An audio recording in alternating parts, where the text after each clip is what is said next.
put your headphones in, because now I will read for you out of the philosophical book from Jiddu Krishnamurti, Freedom from the Known.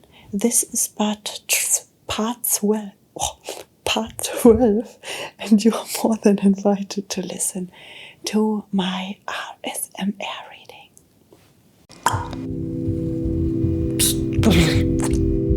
RSMR Katz.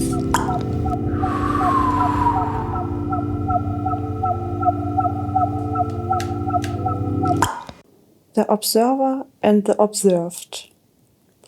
Please go on with me a little further. It may be rather complex, rather subtle, but please go on with it. Now, when I build an image about you or about anything, I am able to watch that image, so there is the image and the observer of the image. I see someone, say with a red shirt on, and my immediate reaction is that I like it or that I don't like it. The like or dislike is the result of my culture, my training, my association, my inclinations, my accurate and inherent characteristics.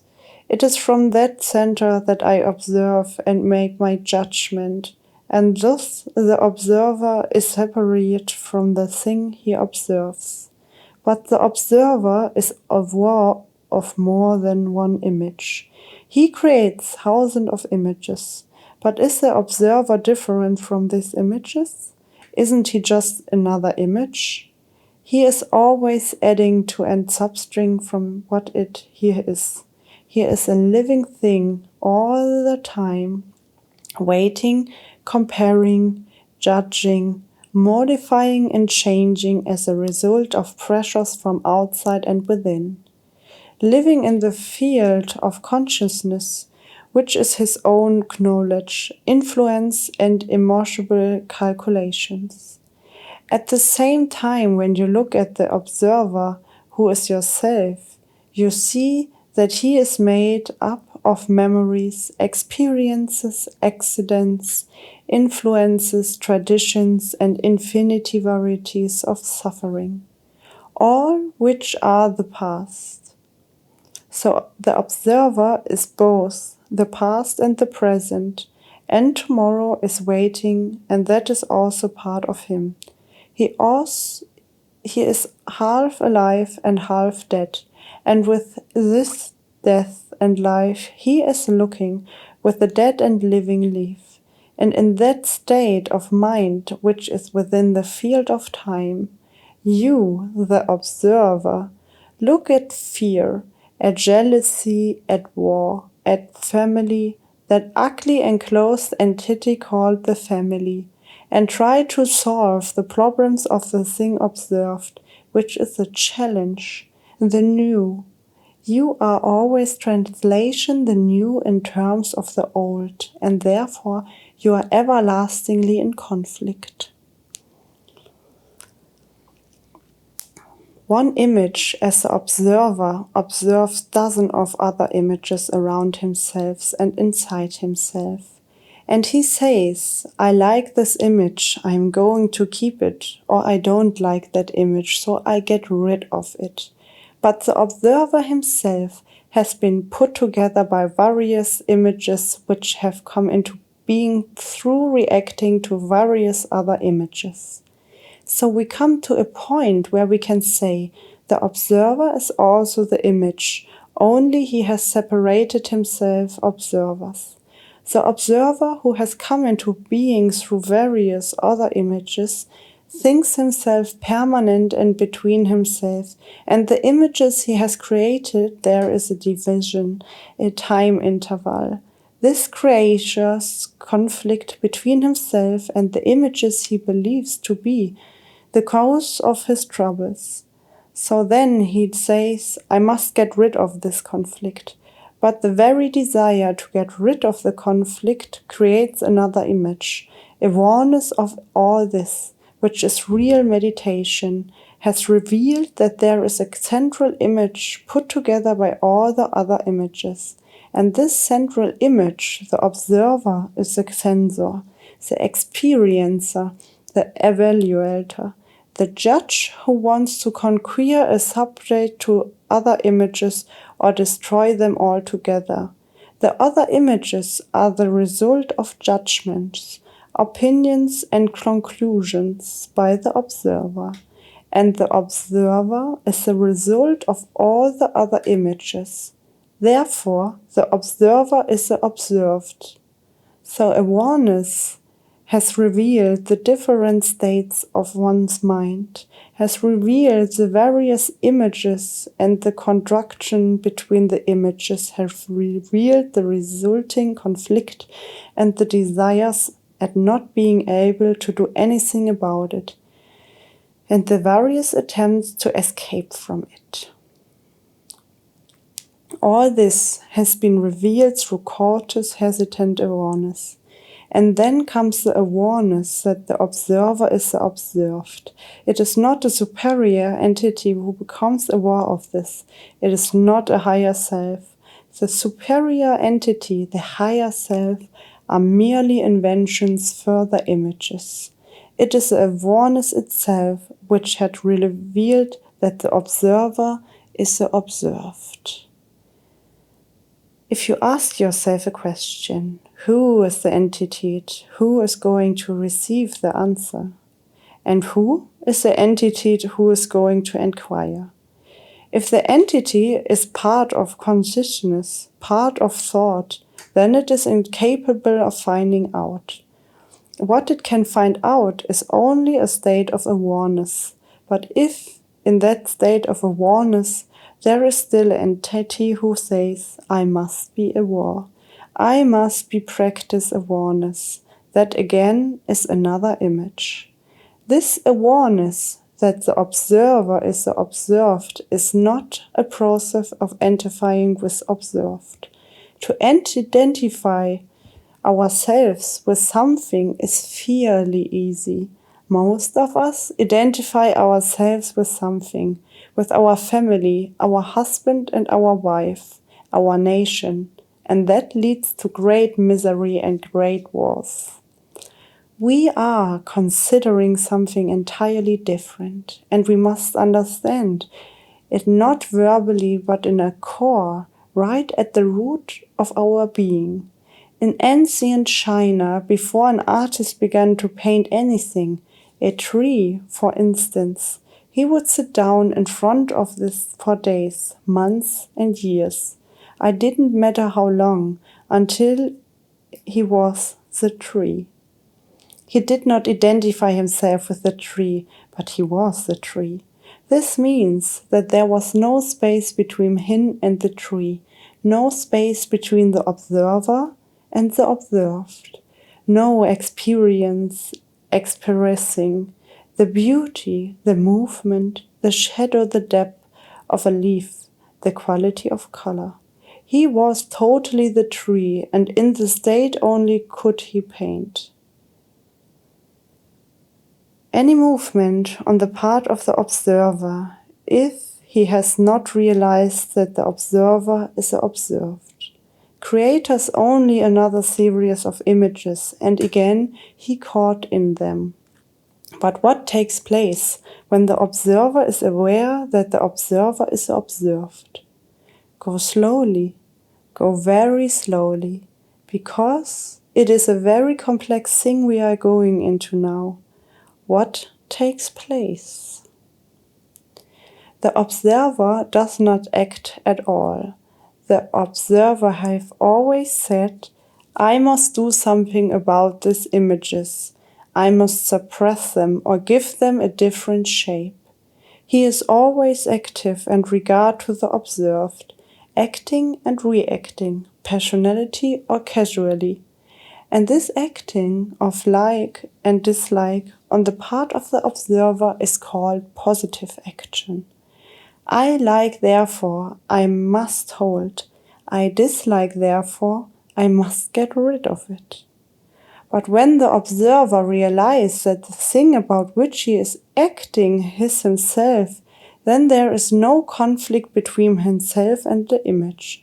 He is that. He is not separate from that.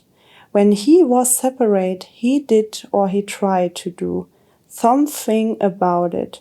But when the observer realizes that he is that, then there is no like or dislike or conflict cases. For what is he to do? If something is you, what can you do? You cannot rebel against it or run away from it or even accept it. It is there. So all action that is the outcome of reacting to like and dislike has come to an end.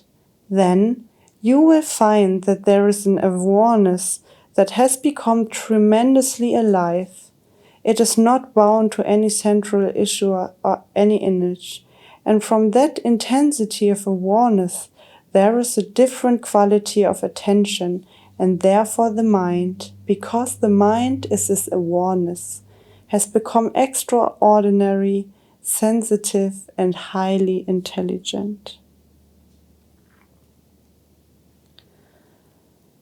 What is thinking, ideas, and action, challenge, matter, the beginning of thought? Let us now go into the question of what is thinking, the significance of that thought which must be exercised with care, logic, and sanity for our daily work, and that which has no significance at all, unless we know that two kinds we cannot possibly understand, something much deeper with through cannot touch. So let us try to understand this whole complex structure of what is thinking, what is memory, how through originates, how through conditions, all our actions, and in understanding all this we shall perhaps come across something which thought has never discovered, which thought cannot open the door to. Why has thought become so important in all our life? Thought being ideas, being the response to the accumulated memories in the brain cells. Perhaps many of you have not even asked such a question before, or if have you may ever said, it's of very little importance. What is important is emotion. But I don't see how you can separate the two. If thought doesn't give continuity to feeling, feeling dies very quickly. So why in your daily lives, in our grinding, boring, frightened lives, has thought taken on such ignorated importance? Ask yourself, as I am asking myself, why is one a slave to thought? Cunning, clever thought, which can organize, which can start things, which has invented so much bread, so many wars, created so much fear, so much anxiety, which is forever making images and chasing its own tail. Thought, which has enjoyed the pleasure of yesterday and given the pleasure continuity in the present and also in the future. Thought, which is always active, chattering, moving, constructing, taking away, adding, supposing. Ideas have become far more important to us than action. Ideas so cleverly expressed in books by the intellectuals in every field. The more cunning, the more subtle, those ideas are, the more we worship them and the books that curtain them. We are those books, we are those ideas, so heavily conditioned are we by them. We are forever discussing ideas and dialectically offering opinions. Every religion has its dogma, its formula, its own scaffold to reach the gods. And when inquiring into the beginning of the thought, we are questioning the importance of this whole edifice of ideas. We have separated ideas from action because ideas are always of the past and action is always the present. That is, living as always the present. We are afraid of living for the past as ideas has become so important to us. It is really extraordinary interesting to watch the operation of one's own thinking just to observe how one thinks, where that reaction we call thinking springs from. Obviously, from memory. Is there a beginning to thought at all?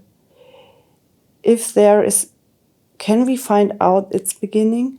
That is, the beginning of memory, because if we had no memory, we would have no thought. We have seen how thought sustains and gives conditionality to a pleasure that we had yesterday, and how thought also sustains the reverse of pleasure, which is fear and pain. So the experiencer, who is the thinker, is the pleasure and the pain, and also the entity who gives nourishment to the pleasure and pain. The thinker separates pleasure from pain. He doesn't see that in the very demand for pleasure, he is inviting pain and fear. Thought in human relationships is always demanding pleasure, which it covers by different words like loyalty, helping, giving, substanding, and serving. I wonder why we want to serve. The petrol station offers good service. What do those words mean? To help, to give, to serve. What is it all about? Does a flower full of beauty, light, and loveliness say, I am giving, helping, serving? It is. And because it is not trying to do anything, it covers the earth. Thought is so cunning, so clever, that it distorts everything for its own convenience. Thought in its demon for a pleasure brings its own bondage. Thought is the breeder of duality in all our relationships. There is a violence in us which gives us pleasure, but there is also the desire for peace, the desire to be kind and gentle. This is what is going on all the time in our lives. Thought not only breeds this duality in us, this contradiction, but it also accumulates the innumerable memories we have had of pleasure and pain. And from these memories it is reborn. So thought is the past. Thought is always old, as I have already said, as very challenging as met in terms of the past. A challenge being always new. Our meeting of the challenge will always be totally inadequate. Conflict and all the misery and sorrow we are here to. Our little brain is in conflict whatever it does. Whether it appears, imitates, conforms, suppresses, sublimates, take drugs to expand itself, what it does, it is in a state of conflict and will produce conflict. Those who think a great deal are very materialistic, because thought is matter. Thought is matter as much as the floor, the wall, the telephone are matter. Energy functioning in a pattern becomes matter. There is energy and there is matter. That is all life. We may think thought is not matter, but it is. Thought is matter as an ideology. Whether there is energy, it becomes matter. Matter and energy are interrelated. The one cannot exist without the other, and the more harmony there is between the two, the more balanced, the more active the brain cells are. Thought has set up his pattern of pleasure, pain, fear, and has been functioning inside it for thousands of years and cannot break the pattern because it has created it. A new fact cannot be seen by thought. It can be understood later by thought verbally, but the understanding of a new fact is not reality to thought. Thought can never solve any psychological problem, however clever, however cunning, however erudite, whatever the structure thought creates through science, through an electronic brain, through compulsion or necessity. Thought is never new and therefore it can never answer any tremendous question. The old brain cannot solve the enormous problems of living. Thought is crooked because it can invent anything and see things that are not there. It can perform the most extraordinary tricks and therefore it cannot be depended upon. But if you understand the whole structure of how you think, why you think, the words you use, the way you behave in your daily life, the way you talk to people, the way you treat people, the way you walk, the way you eat. If you are aware of all these things, then your mind will not deceive you. Then there is nothing to deceive. The mind then is not something that demands, that subjugates. It becomes extraordinary quiet. Sensitive, alone, and in that state there is no deception whatsoever. Have you ever noticed that when you are in a state of complete attention, the observer, the thinker, the centra, the me, comes to an end? In the state of attention, thought begins to wither away. If one wants to see a thing very clearly, one's mind must be very quiet, without all the projectives, the chattering, the dialogue, the images, the pictures. All that must be put aside to look. And it is only in silence that you can observe the beginning of thought. Not when you are searching, asking, questioning, waiting for a reply. So it is only when you are completely quiet, right through your being, having put the question, what is the beginning of thought, that you will begin to see out of the silence how thought takes shape.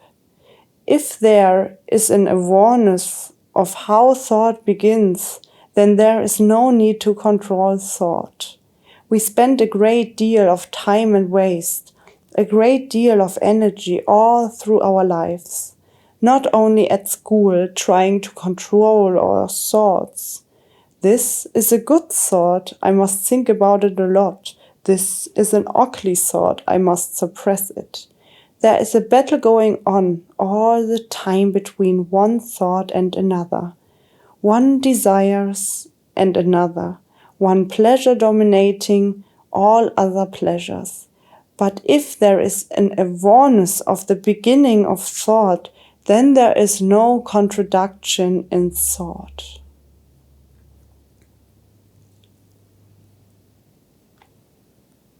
Now, when you hear a statement like, thought is always old, or time is sorrow, thought begins to translate it and interpret it.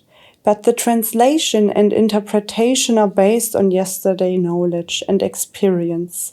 So you will invariably translate according to our conditioning. But if you look at those statements and do not interpret them all, but just give them your complete attention, you will find there is neither the observer nor the observed, neither the thinker nor the thought. Don't say, which begin first? That is a clever argument which leads nowhere. You can observe in yourself that as long as there is no thought, which doesn't mean a state of amnesia, of blankness, as long as there is no thought derived from memory, experience or knowledge, which are all of the past, there is no thinker at all, there is not philosophical or mystical affair. We are dealing with actual facts, and you will see, if you have gone this far in your journey, that we will respond to a challenge, not with the old brain, but totally anew. This was part 12 of the book Freedom from the Known from Jiddu Krishnamurti. My name is ASMR Katz, and I am a tattooed girl who wants to show you the joy of ASMR. Therefore, we had the headphones in the ear because this full clip is in the best and crystal clear sound quality. I just can recommend you to follow me part by part from this book to understand the deep meaning behind the philosophy aspects from Jiddu Krishnamurti.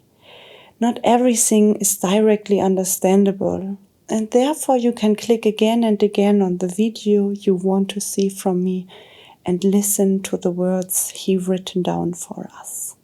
They have so many inside view that we sometimes need to step back to get related to it and to understand.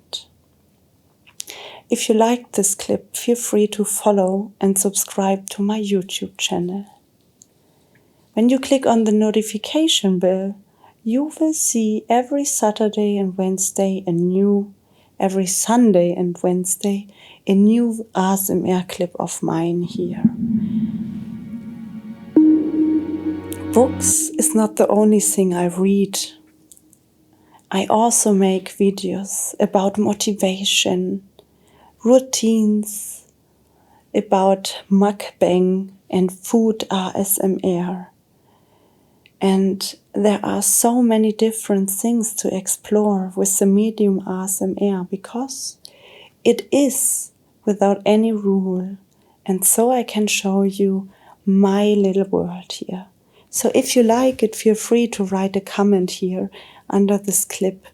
And feel free to see all the other clips and write me as well some thoughts, some ideas, and some wishes for the future. And I try to write as fast as possible back.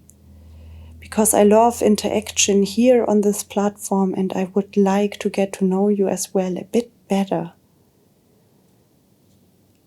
I would be more than happy to see you again at part 13 from the book Freedom from the Known, written by Jiddu Krishnamurti.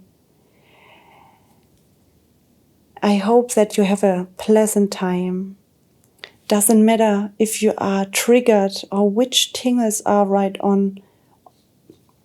You are more than welcome to just relax with them, take them deep into your heart and progress and work with them. It is more than necessary to feel yourself and have time for yourself to progress. Because progression is the pureness of life, and it is absolutely amazing to evolve from it. I am super happy that I have you around and that you take your time to listen to my videos carefully. And take also the you time and relax and enjoy. So wherever you are right now, have a wonderful time, and I hope I see you very, very soon to the next clip here on my ASMR channel.